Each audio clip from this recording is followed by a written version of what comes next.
things. I want to see as beautiful what is necessary. Now, this is a nice introduction to all of Nietzsche's thought, I think.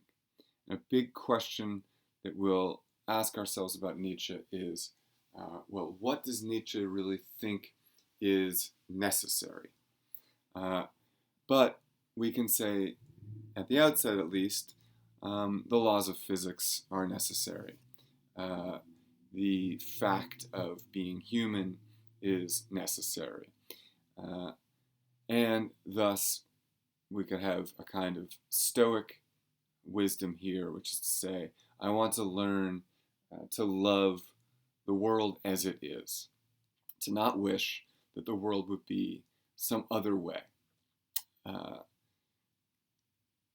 To learn to love what is necessary and to see it as beautiful is to learn to appreciate even those things that you may not like. For example, death is necessary. There's no avoiding death. It's a necessary fact of life. But if we learn to see that as beautiful, right, then we become happier in life.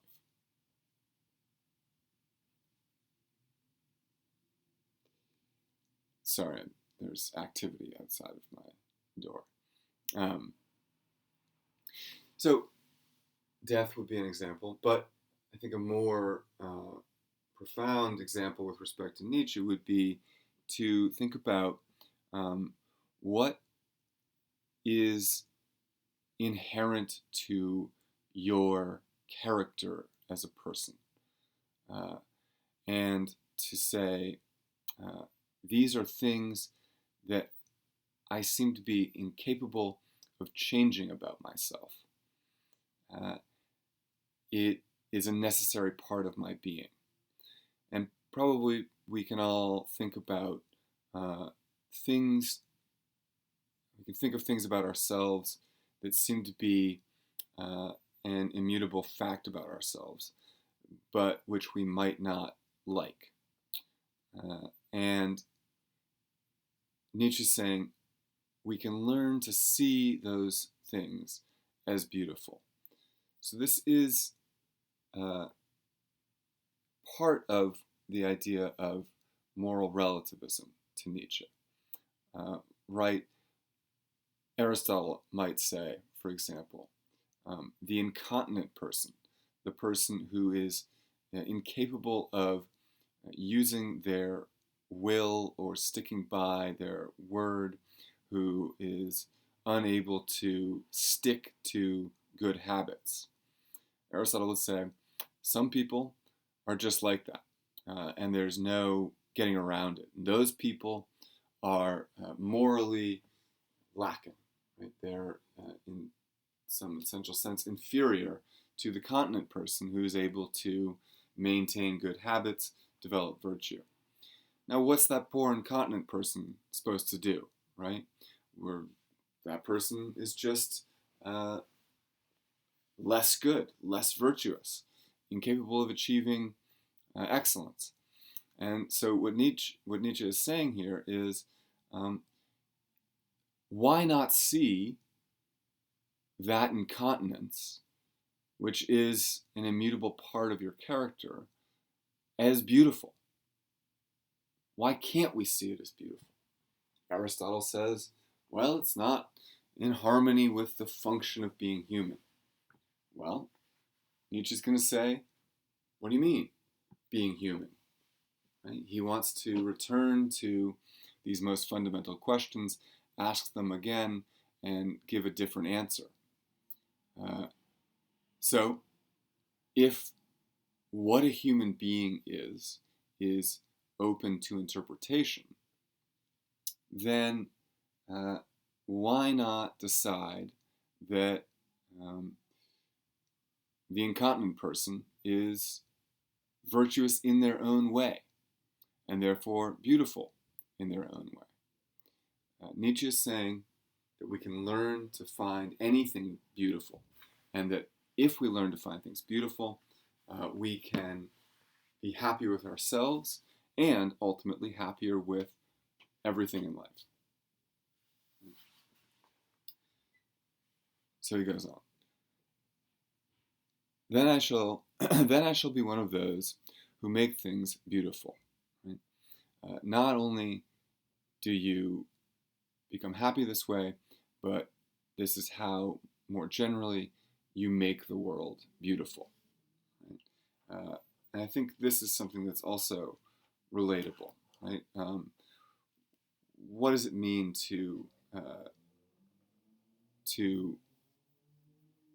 get perspective or to reflect? It means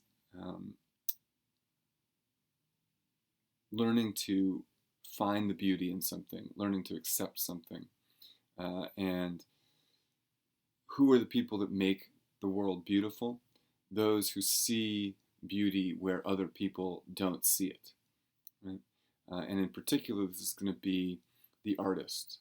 Right? The artist is someone who is able to imagine beauty and bring beauty into the world. So by learning to see the beauty in things, we can make the world more beautiful. Amor fati, he goes on. Let that be my love henceforth. I do not want to wage war against what is ugly. I do not want to accuse. I do not want to accuse even those who accuse. Looking away shall be my only negation. And all in all, and on the whole, someday I wish to be only a yes-sayer. So, a couple of things here.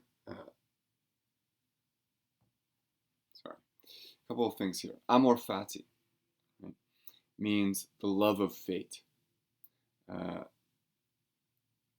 To love, again, what is necessary and unchangeable. If you are fated to be something, fated to have something, a certain kind of life, you may hate that. You may hate your fate. You may hate the hand that life has dealt you. But if you learn to see the beauty in it, and in so doing, learn to make it beautiful, then you can overcome that, right? You can learn to embrace your fate. You can learn to embrace what you are and the life that you have. And this, I think that this is extremely valuable advice from a kind of self-help perspective, frankly. And that is to say, often we believe that the measure of a good person is found outside of ourselves. We look to someone else to show us how we ought to be. But we are fundamentally different from those people. Right? No one is like us. We are perfectly unique.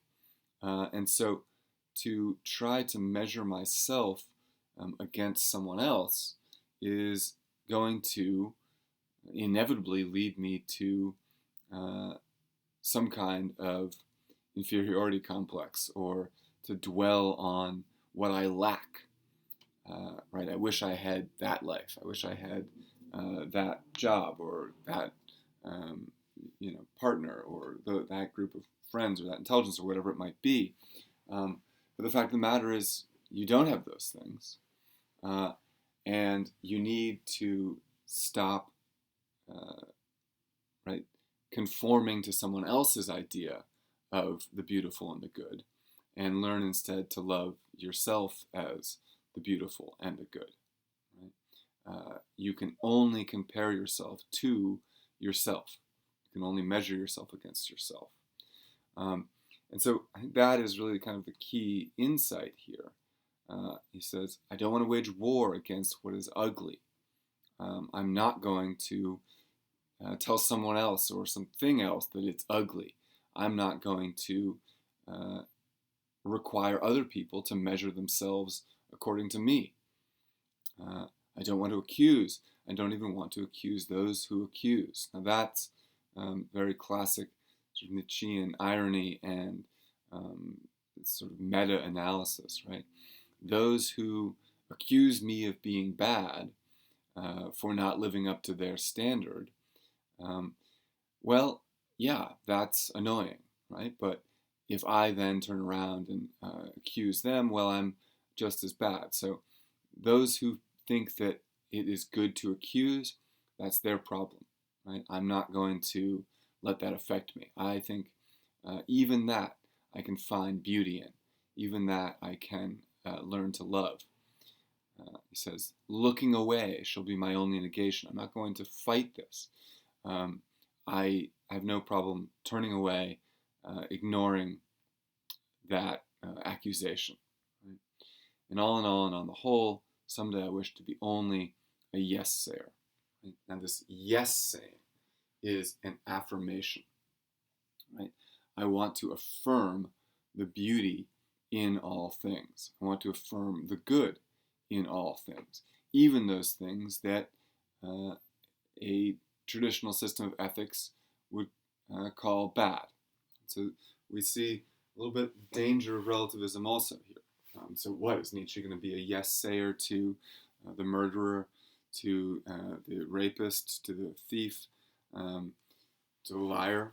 Right? Does Nietzsche affirm all of those things? Does he see beauty in all of those things? The answer is going to have to be a yes and no to some extent, right? If fate has dealt you a hand where you are incapable of escaping some kind of evil or suffering, then Nietzsche thinks it's in your interest to find what beauty in that you can. But he is going to have harsh words for people in other places.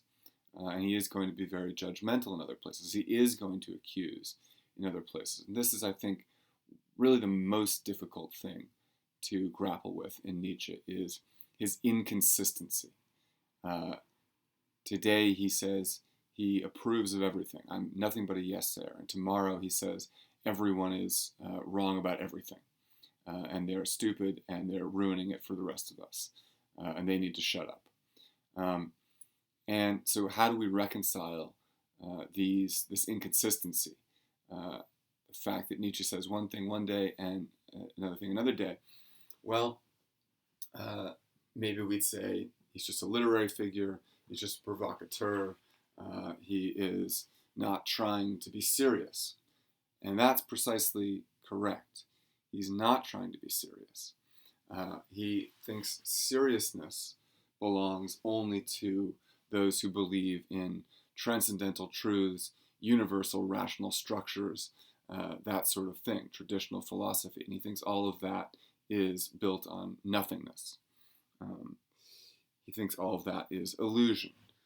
So if there is no universal structure, if there is no transcendental truth, and if the good is based just on taste, then there is a kind of confounding, paradoxical consistency here, in that Nietzsche will say, well, today I say what feels good to me to say today, and tomorrow I say what feels good to me to say tomorrow. And both of those things are true in that moment. Those who demand consistency over time assume that there is some kind of rational structure to reality, and that the good is that which is always consistent with that rational structure. If we throw out that idea of a universal absolute structure, which we've seen in every ethics up till now, then there's nothing to be consistent with. Maybe you would say, well, you want to be self-consistent. You want to decide what you believe and be committed to that. Nietzsche will say, why do I have to be self-consistent? Today I feel this way. Tomorrow I feel another way. Over the course of my life, I will hold many different opinions. I will constantly change my mind. I'm constantly reevaluating what I think and what I desire. And my taste is constantly changing, right? I listen to one kind of music last week and another kind of music next week. When I'm young, I want to do X, and when I'm old, I want to do Y. There is no internal consistency. Why should I impose some consistency on myself? That is kind of crushing my own creative spirit. Let me, follow my trains of thought as they arrive. So there is a kind of overarching yes saying that is guiding all of this. But in one moment, you may affirm the desire to look away from the accuser, and on another moment, you might affirm the desire to do combat with the accuser. So relativism gets very complicated very quickly, and that's really probably why most people are so afraid of it and dislike it. It's so much easier to say, as Kant does, this is the moral law, this is what's good in every case, just do that. And you don't have to think very much about the rest of it, right? If you do these three things, you're all set. Forget it. Don't have to do any philosophy on your own, don't have to worry about what you want, etc. Right? Same with utilitarianism. Do a quick calculation, what's the greatest amount of good I can do for the greatest number of people? That's the thing to do. Aristotle's a little bit more complicated, certainly, but we can see Nietzsche saying, all of those systems are garbage, and I refuse to live by one of those systems. I will be the thing that I am when I am that thing.